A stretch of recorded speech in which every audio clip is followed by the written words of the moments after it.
It's all about interest rates today. Both the Bank of Canada and the U.S. Fed announced rate decisions this morning. Let's look at both of those. I want to start right here at home. The Bank of Canada this morning cut its key interest rate by 25 basis points to 3%. Now we've seen a 200 basis point cut since the rate cut started back in June of 2024. Interestingly, though, that's not the biggest news of the morning. The big news is that the bank also announced it is ending its quantitative tightening, QT. You may have heard that term, and it will start repurchasing assets in early March. And we have seen inflation now cool, and we've seen economic growth still sluggish. And the Bank of Canada clearly here is shifting gears. I want to break that all down right here. What is the biggest reason behind the rate cuts? Well, inflation has finally cooled. We've also had months of stubbornly high prices, and the CPI that has settled back now into the 2% range-ish that the Bank of Canada sets as a target. So that gives them some room to sort of shift their focus from fighting inflation, which they've been so focused on now, to supporting growth. And this takes me then to another key factor at play here. Our economy has been growing at what can only be described, I guess, as a sluggish pace, 1.3% in 2024, and the bank is saying that they expect modest growth of 1.8% in 2025 and 2026. Now, the lower interest rates that they've been trying to get in here are designed to encourage borrowing, investment, to help spending, and that all of which should boost economic momentum. We also have the liquidity factor. When they resume the asset purchases, the Bank of Canada will be injecting more cash into the financial system, and that's meant to ensure that the lower rates actually translate into some real economic benefits, like cheaper credit for both businesses and household. Now, a wild card in the whole picture here is still that trade risk, and the biggest concern that the bank shared this morning is that the potential of the U.S. tariffs on Canadian goods and services. And trade with the U.S. That's really a cornerstone of Canada's economy. And any new trade barriers could hurt exports. It could knock down business investment, and that would slow down a recovery as well. Now, if Canadian manufacturers and service providers, if they face higher costs or even a reduced demand from the U.S., that would partially offset any benefits that we've seen from that easing in the monetary policy. This will be a very important factor to watch for in the coming months. If the trade tensions escalate, the bank may have to reconsider its outlook, adjust its policy accordingly. So what does this mean for the average Canadian? Well, for homebuyers, for borrowers, lower interest rate, that hopefully obviously means cheaper mortgages, cheaper personal loans. For businesses and investors, well, companies can borrow at lower rates. That makes it easier to expand, hire, invest in new projects. Those are all good things. Investors should also pay attention to how the markets react at the end of this quantitative tightening cycle, because if we see more liquidity, that will often boost the price of stocks. But then we have to factor in those external risks like those U.S. tariffs, and that probably will create some continued volatility. When inflation stays near that 2%, that will mean that the price increases should remain sort of under control. That's good news for households. Also, lower borrowing costs. That could encourage more spending. That could help the economy.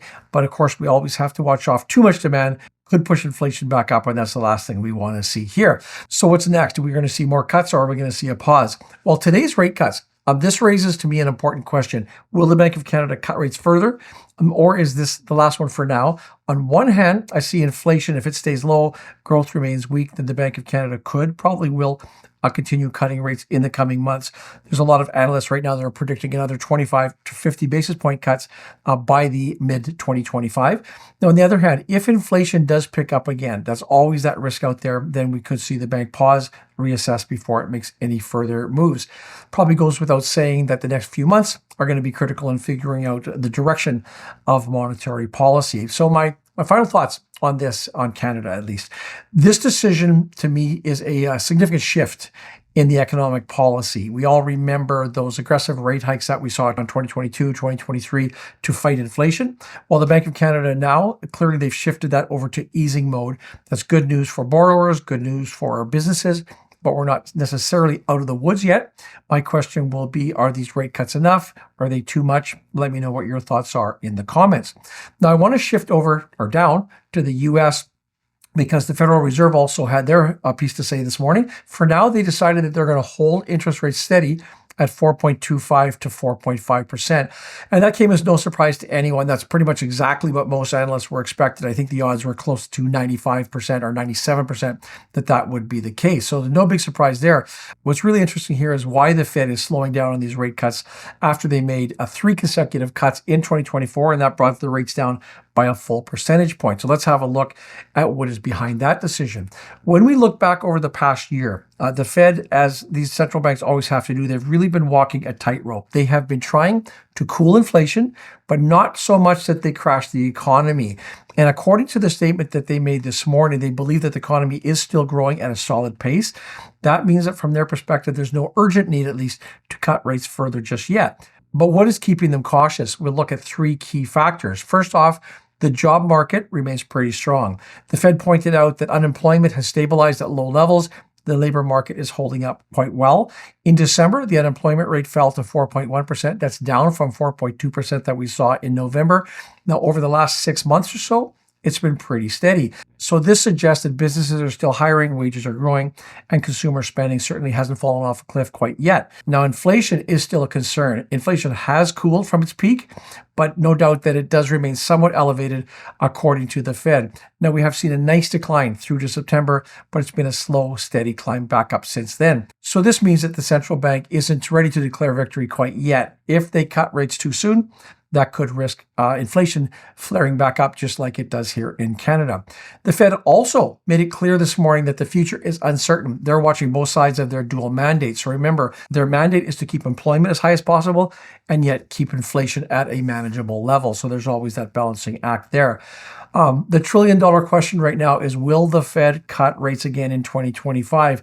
They haven't ruled out future rate cuts, but they did make it clear in their statement this morning that they do want more data before they make another move. 2 possible scenarios. Scenario number 1, if inflation trends lower, if the economy shows signs of slowing, the Fed certainly could restart its rate cutting cycle. Another scenario, though, is the pause lasts a little bit longer. If the economy keeps growing, if inflation stays sticky, the Fed might delay additional cuts to avoid overheating the economy, and that would mean interest rates would stay higher for a bit longer here.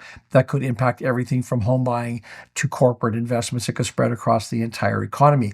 Now, at this point, it all depends on the data. The next few months, as they will be here in Canada, will be pretty critical in determining what the Fed's next move might be. So what should we be watching? Well, if you care, if you're trying to predict the Fed's next move, I would say keep an eye on the inflation reports. If the prices keep cooling, they'll have more room to cut. The job numbers, a weaker labor market could push the Fed to take action. And consumer spending trends. If people start spending less, if economic growth slows, that could influence the Fed policy as well. So I'm curious, what do you think? This morning, did the Fed make the right call by holding the rate steady? Or do you think they should be cutting rates faster? Or heck, do you even think they maybe should be raising rates again? Drop your thoughts in the comments below. If you haven't already subscribed to the Pulse newsletter, I'd like you to give it a try. It is packed with information that comes out every weekend. I will make that easy for you. I'll put right here on the screen a QR code. I'll also put a link in the description of this video. As always, I say thank you for watching. We'll see you in the next video.